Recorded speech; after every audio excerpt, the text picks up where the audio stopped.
네, 2025년 5월 20일 이정훈입니다. 대한민국은 6월 3일 21대 대통령을 선출합니다. 그리고 그 직후 6월일 중순쯤 되나요? 한 영화가 개봉합니다. 제목은 뭔가 하면은 태극기 집회 그 7년의 기록인가요? 네. 누가 만들었는가 하면은 우종창 씨가 만듭니다. 우종창 씨는 누군가 하면은 저를 기자로 이끌어준 언론사 선배입니다. 조선일보에 있을 때 선배였고요. 그의 별명은 와장창. 특종을 굉장히 많이 했는데 할 때마다 시끄러워서 와장창. 그리고 정보의 난지도. 지금은 서울 시내에서 나오는 쓰레기를 김포에다가 매립합니다만 그때는 지금 월드컵 상암 축구장이 있는 난지도에 매립했습니다. 서울 시내의 모든 것들이 모이기 때문에 모든 정보는 우정창으로 모인다 그래서 정보의 난지도. 또 월간조선의 조갑조를 능가하거나 그와 견줄 수 있다 그래서 우갑제란 별명도 가졌던 사람입니다. 그가 태극기 집회 7년의 기록이란 영화를 만들어 왔습니다. 그거를 대통령 선거가 끝난 직후에 개봉하겠답니다. 원래는 3월 달에 개봉하려고 했는데 돈도 없고 여러 가지 사정이 힘들었는지 6월 지금 그 영화를 만들어서 저한테 일단 한번 보라고 보내줬습니다. 영화의 내용은 주로 다큐입니다.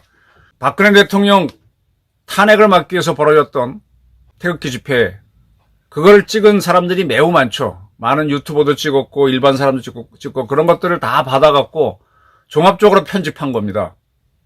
이 우종창 기자는 2022년 박근혜 대통령을 탄핵했던 상황을 소재로 한 위대한 침묵이란 영화도 만들었었죠.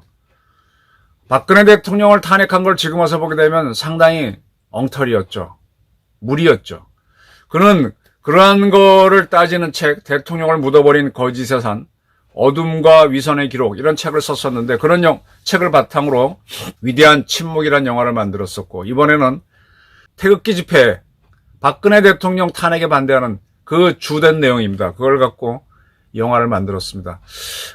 많은 사람이 찍은 동영상을 갖고 재편집했습니다.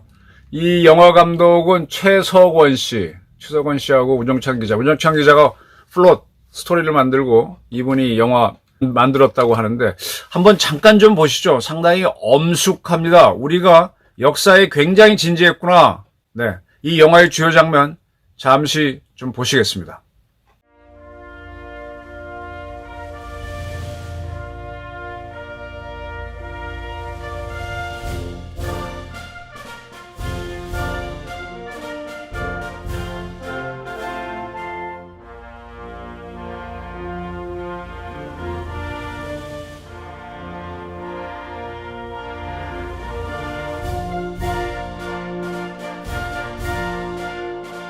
태극기 집회에 애국 캠프가 등장했다. 세월호 사고가 발생한 지 3년이 지났는데도 서울 광화문 광장에 흉물스럽게 남아있는 세월호 천막에 대항하기 위해 애국 국민들은 2017년 1월 20일부터 서울시청 앞 광장에 애국 캠프를 설치한 것이다. 당시 서울시장 박원순은 2017년 5월 30일 새벽에 행정 대집행을 통한 기습적 방법으로 애국 캠프를 강제 철거했다. 그러나 세월호 천막은 그대로 두었다.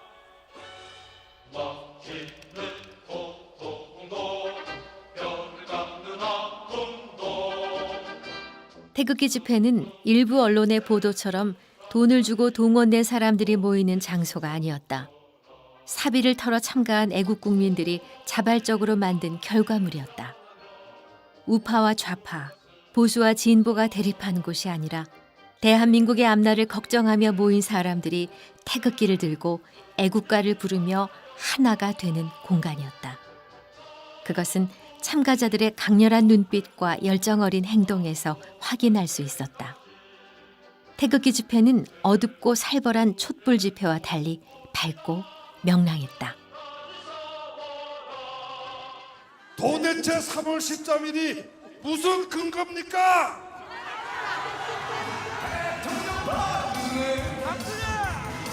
힘을 내세요.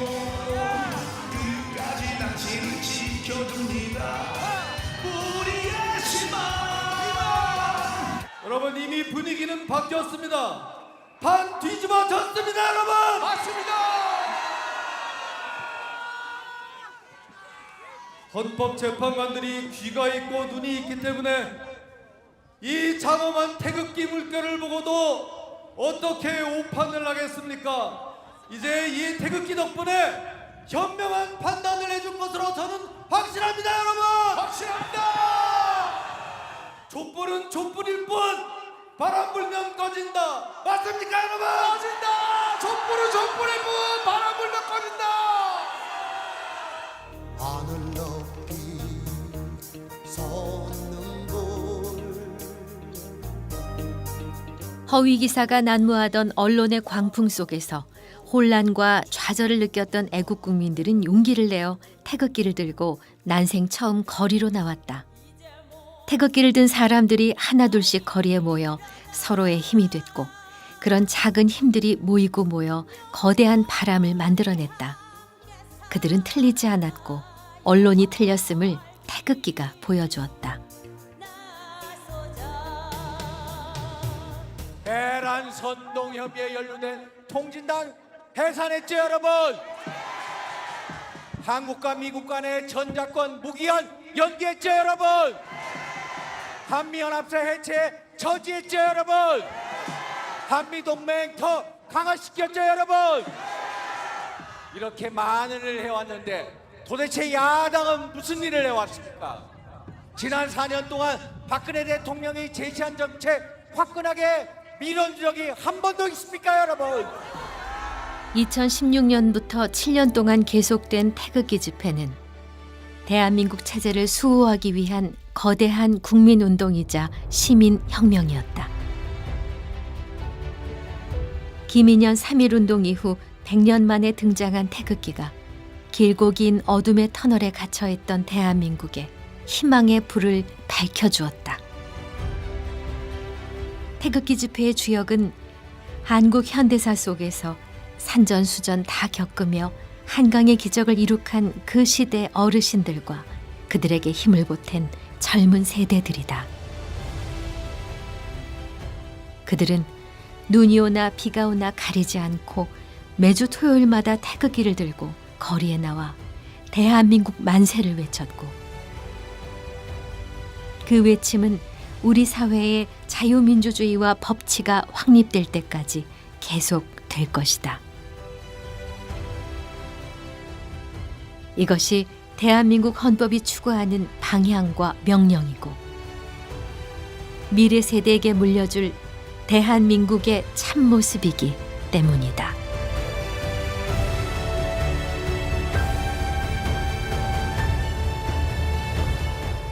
네, 보시다시피 많은 군중이 태극기를 들고 국기에 대한 경례를 하는 것으로 이 영화는 시작됩니다. 여기에서 나오는 이 나레이터는 국내 최초의 여성 기상캐스터인 이익선 씨가 맡았습니다. 그리고 마지막 대목에서는 KBS 아나운서를 했다가 이 태극기 집회에 참여했었죠. 그리고 암으로 돌아가셨나요? 정미홍 아나운서를 추모하는 글로 이 영화는 끝이 납니다. 지금 좌파들은 1987년에 있었던 6월 항쟁을 민주화 투쟁으로 만들었습니다. 아주 치열하게 노력했죠. 제가 그 당시에는 복학한 대학 4학년. 제 또래 친구들이 열심히 노력해서 그때 87년 6월 사태를 6월 항쟁, 민주화 운동으로 했고, 그거 덕택에 광주와 더불어 6월 항쟁은 민주화 운동으로 자리매김했습니다. 그들이 만들어낸 역사적인 성공이죠. 그런데 태극기 집회는요, 우리 조직적으로 좌파 훈련을 받지 않은 이런 시민들이, 이거 박근혜 대통령을 탄핵하는 거는 민주주의에 대한 도전이다라고 인식을 해서 이렇게 스스로 움직이면서 이게 일어난 거죠. 근데 이것이 대한민국에 어떤 영향을 줬는지는 어느 누구도, 대한민국의 그 잘난 정치학자도, 그 위대한 사학자도 자리매김을 하지 않았습니다. 그런데 우정찬 기자는 이게 대한민국 민주사에서 굉장히 중요한 불령이라고 보고 본인이 영화를 만들어서 국민 계몽에 나선 겁니다. 위대한 침묵도 그런 거였는데 흥행은 참패였습니다. 이번에도 주요 영화관에 걸려고 하는데 그렇게 성공할 건 같지는 않아요. 근데 이게요, 역사라는 게 한번 시대정신이 붙어버리면 확 갑니다. 저는 2차 대전이나 과거 전쟁을 다룬 다큐를 자주 보는데 좋아하고요. 그거 보게 되면 일반 사람들은 재미가 없죠. 근데 저는 그 전쟁이 주는 진지함, 생사를 걸고 싸우지 않습니까? 윤석열 대통령 계엄령 그리고 윤 대통령 파면으로 갔을 때 거기에 반대해서 많은 국민들이 계몽령 지지 시위에 참여했습니다. 그분들이 하는 행동이 하나의 해프닝일까요? 해프닝으로 넘기시면 해프닝이 되는 거고, 그것이 주옥 같은 대한민국의 민주화 운동이었다라고 여기면 민주화 운동이 되는 겁니다. 제가 공부를 해보니까 영국의 명예혁명, 사람 안 죽었을 것 같죠? 무지하게 죽었습니다. 프랑스 대혁명, 그건 피가 철철 흐른 거고요. 미국의 독립전쟁, 그건 말할 것도 없고. 서양사에 있어서의 그 민주화를 이루는 과정들은 그들이 주목을 해서 역사적인 의미를 부여했기 때문에 의미가 있는 거지. 어떻게 보면 난동으로 끝날 수도 있는 겁니다. 지금 좌파들은 계엄령을 내란으로 해서 선동을 하면서 역사를 만들어 오고 있는 거죠. 근데 우파들은 이걸 역사로 만드는 작업을 못하고 한 번의 노력 그리고 실패했다고 끝내는 겁니다. 그리고 거꾸로 대한민국을 가장 위대하게 만들었던 5.16은 좌파들이 노력해서 군사반란으로 해버리고 폄하시키니까 찍소리도 못하고 있어요. 대한민국 지금 만든 게 5.16입니까? 6월 항쟁입니까? 아니면 내란 선동입니까? 저는 우종창 선배가 이러한 노력을 하는 게 어떠한 역사학자, 어떠한 정치학자보다 위대하다고 봅니다. 자, 그가 기자로서 기자일 때도 와장창 했고 사건도 많이 만든 분이에요. 저는 이분에 대해서 잘 알고 있고, 그 유명한 건 옛날에 성해랑 씨의 아들 이한영이가 한국에 와 있다라는 세계적인 특종도 했었고, 또 북한에서 호랑이하고 사자 싸우게 하는 그런 동영상도 찾아서 공개했었고, 하도 특종이 많은 사람이죠. 예. 저한테 엄청 자극이 됐던 사람인데, 한 몇 년 전부터 영화를 만든다고, 원래 연대 신방과를 나와서 영화에도 좀 관심이 있었겠죠. 또 한때는 서울의 봄에 맞서는 영화를 만들겠다고 많이 뛰어다니다가 요새 주춤한 것 같던데, 계속 다큐를 만들겠다는 겁니다. 기사를 써서 세상을 흔들어 봤고, 이제 영화라는 매체가 대한민국을 마구 흔들고 있기 때문에 거기에 본인도 그 매체를 이용해서 한번 한국의 현대사를 만들어 보겠다는 노력을 하는 것 같습니다. 70이 다 됐겠네. 70 넘었으려나? 그 많은 재산도 없을 텐데, 이렇게 모든 걸 다 던지고 있습니다. 한번 대통령 선거가 끝나고 우울하실지 아니면 기분이 좋을지 저는 모르겠습니다. 어떠한 기분이든 간에 이 영화 개봉하면 한번 가서 보시고, 그때 우리는 어땠다라고 하면서 이번 추운 겨울에 있었던 계몽령 시위 한번 반추해 보시면서 어떤 의미를 줄 것인가, 그리고 21대 대통령은 어떤 의미가 있는가 한번 스스로 역사 매김을 하시기 바랍니다. 감사합니다.